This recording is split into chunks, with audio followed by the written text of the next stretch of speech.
I have the last three students are so, worried because they are here from the very beginning, from the morning, and they want to finish. And the next presenter is Suzue, and I want, when she came to my class, she was like looking at it like me, like, oh my God, she is so everywhere,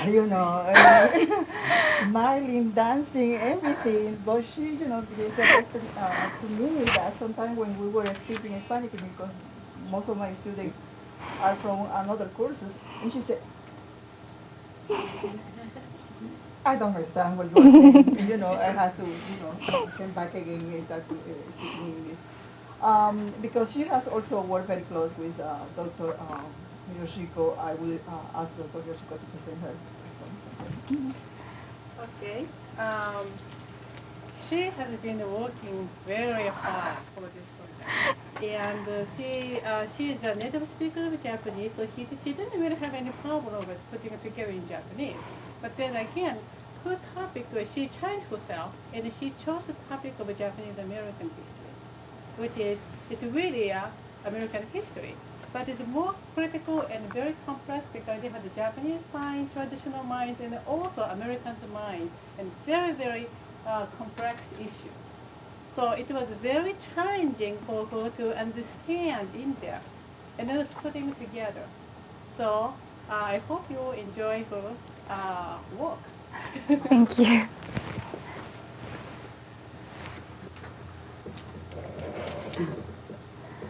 As you may know, on April 28, 2002, a reenactment was held in Watsonville for the 60th anniversary of the internment of Japanese Americans.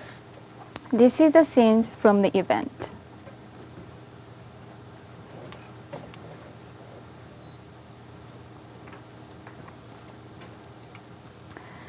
Today, I would like to talk about the changing role of the Japanese American Christian churches in California, specifically in Salinas and Monterey.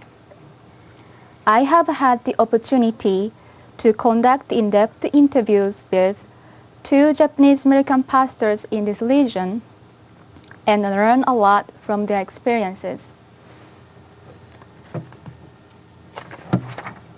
This is the outline of my presentation.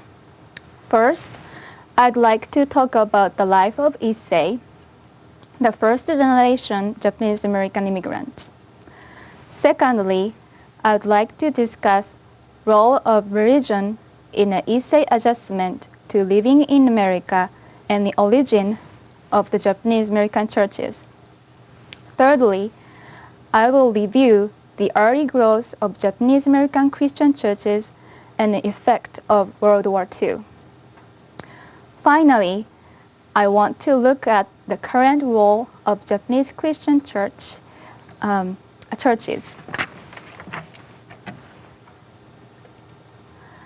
I chose this topic because I realized that I have never learned about Japanese American history in Japan. It was very surprising to me to learn about it when I took a course of the Japanese American experience with Tom Sensei at CSMB. Personally, I have attended the Japanese American church in Salinas, and I realized that my church members are valuable resources for understanding the camp experience. But now, only a few remain.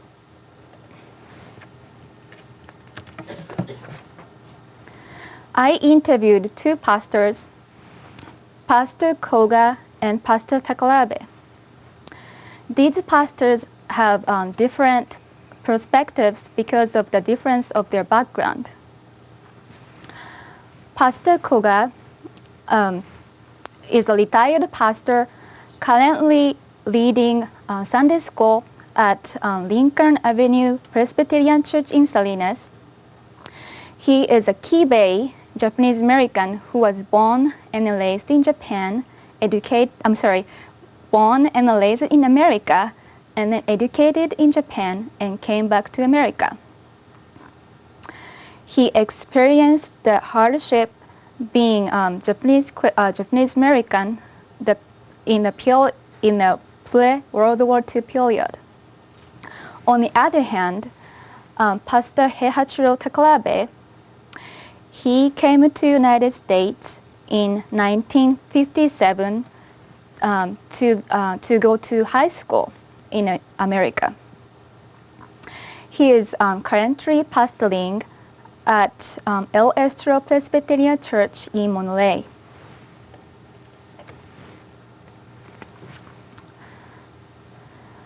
Pastor Koga spoke about his father's generation, the first generation. Many first generation came to the United States from 1889 to 1903.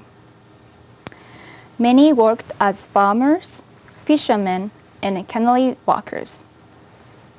They worked very hard and long hours for little money. Unfortunately, Japanese Americans faced hardships because of racism. They were unsatisfied, disappointed, and homesick. Since many of the first immigrants are male, many of them experienced arranged marriage by exchanging their pictures with young ladies in Japan. Their emotional confusion allowed them to accept the religion to fulfill spiritual needs. It was natural for Japanese to establish an organization based on common social and cultural interest. The San Francisco Zen Center was built in 1876. The first Jodo Shinshu monk came to the United States 1889. The first Japanese American Christian church was organized by 3 students who accidentally met at an Anglo-American church in San Francisco. English classes are offered for them by an Anglo-American church member, Mrs. Wilson. 35 Japanese Americans, mainly students, were baptized in 1876. The Gospel Society was built in 1880. In the 1890s, Dr. Ernest Church and his wife supported Japanese students. Dr. Ernest opposed the discrimination against Japanese American people because of his Christian belief that all human beings are brothers and sisters in God's eye. Many Japanese students began to be involved in church activities. In 1920, Dr. Surge held the first Young People's Christian Conference to promote leaderships among Issei students. Pastor Koga's father was one of the students who decided to become a minister. In 1912, the number of Japanese women coming to America was increasing dramatically. Out of their many needs, the Japanese Young Women Association was formed. This organization helped with immigration processing and housing for the newly arrived picture brides and students. One of the problems Japanese Americans had was separation between Issei, the first generation, and then Nisei, the second generation. When I was on the West Coast before the war, Kibe were considered kind of different because we speak Japanese. Niseis were against anything Japanese. They were anything Japanese they were against. Why? Because they were too nationalistic. You should remember, for Japan. And then the people in general in California didn't like Japan, you know, and they called names and so on. So anything, so Kibe is in a strange position because you're able to communicate with the Issei fluently, and so they don't trust us because we talk to the Issei fluently, you know. Pastor Koga understood both sides, and he tried to fill this gap through his ministry.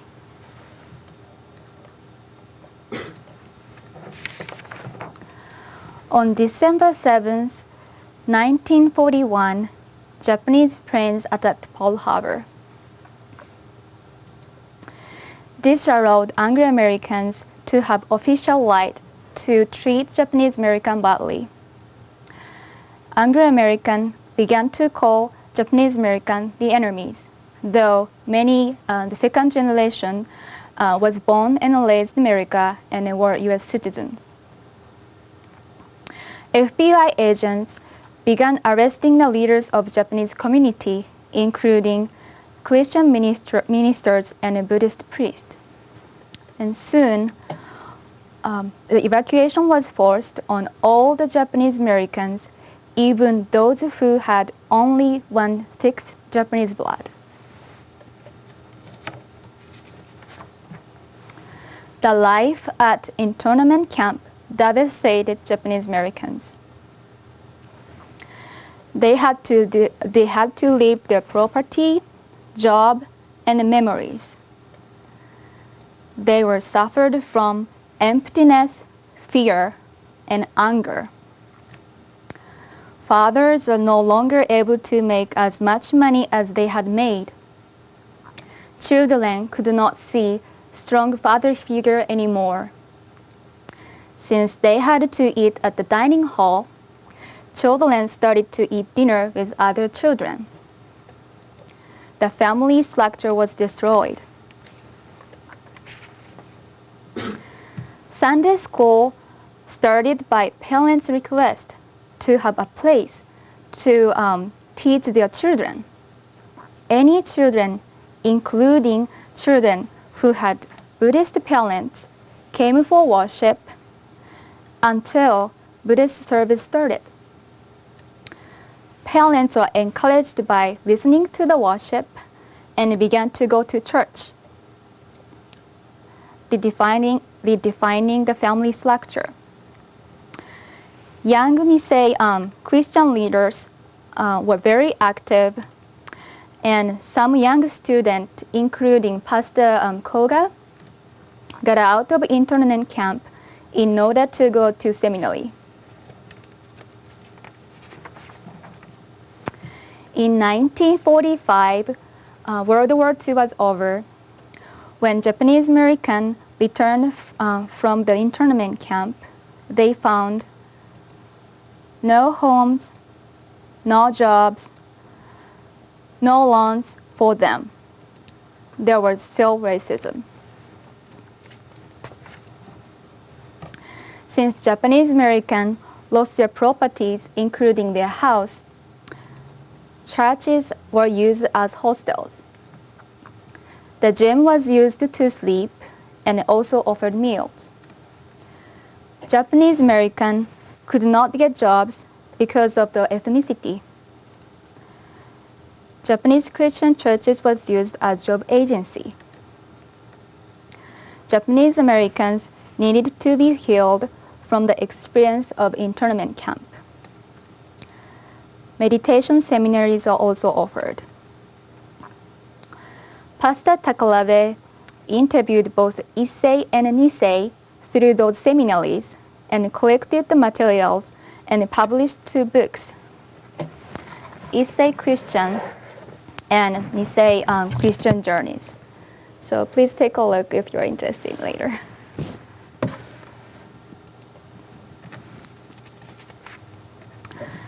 Pastor Takarabe came to United States as a young man to go to school after World War II. I think Nisei generation were wounded because of the evacuation experience. And their woundedness in the heart is very deep. And because in schools and in Sunday schools and also in public schools. They were taught American culture, American democracy, and equal rights for everyone. And so Nisei became, they thought they were the Americans. And then war started, and all the rights of the citizenships were denied.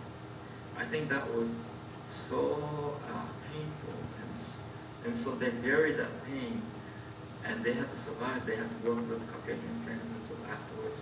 So they just could not bring up these injustices that they suffered. So they kind of buried it. In the beginning, I didn't quite understand how deep that wound was.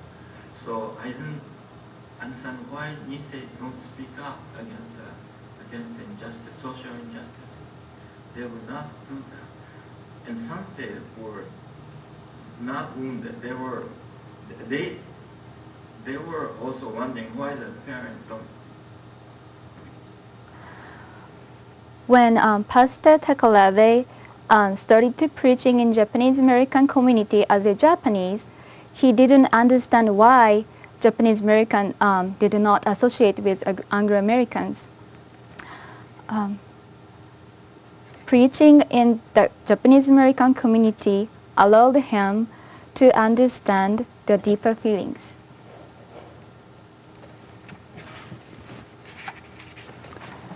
Today, many Japanese American churches preach in English, though they offer a summary in Japanese.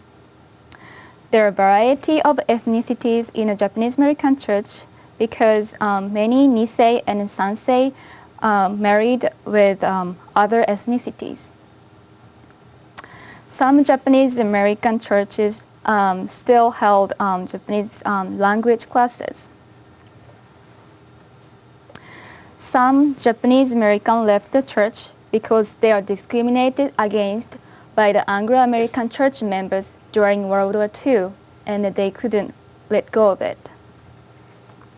They still keep Japanese tradition by creating clubs and participating obon.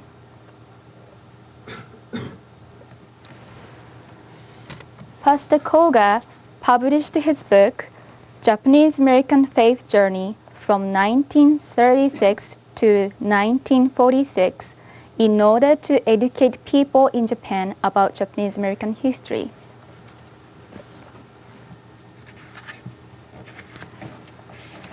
In summary, when Japanese Americans came to the United States, they are discriminated against. They went to church to find a place to belong to. Churches helped American Japanese to adapt American culture and offered English classes.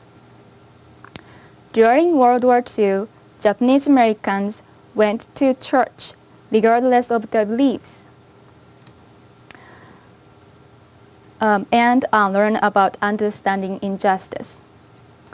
After World War II, Japanese American churches are used as hostels. Japanese American churches are a significant factor in helping them overcome the hardships of internment. My conclusion is Japanese American Christian churches are necessary in a Japanese American community. And those are my gifts.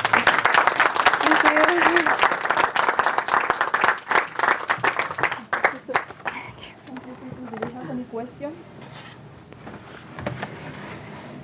Yes, Is the Presbyterian service, are the Presbyterian services conducted in Japanese or? Yes, those are Japanese American church, and most of the members are Japanese or, yeah. What do the youth who are, like in our Chicano experience, not understanding the Spanish that well do? Do they usually get alienated, or how does that work? I'm sorry, I think I didn't listen. Ask them the language. Language, what I learned from them was first they started preaching in Japanese, and then as the Pastor Takahashi was talking about the interview, that the second generation really wanted to adopt American culture because they've seen how the first generation were discriminated against because of their language and then everything. So especially the Nisei ones, really wanted to start preach in English. And that's one of the confliction that the Issei parents wanted to have English preaching, but then again, the second generation wanted to have the English one. So they started, I think, have the both. Like my church, they used to have like half in Japanese and half in English. But now they just only do in English, but they have the earphone of the simultaneous interpretation.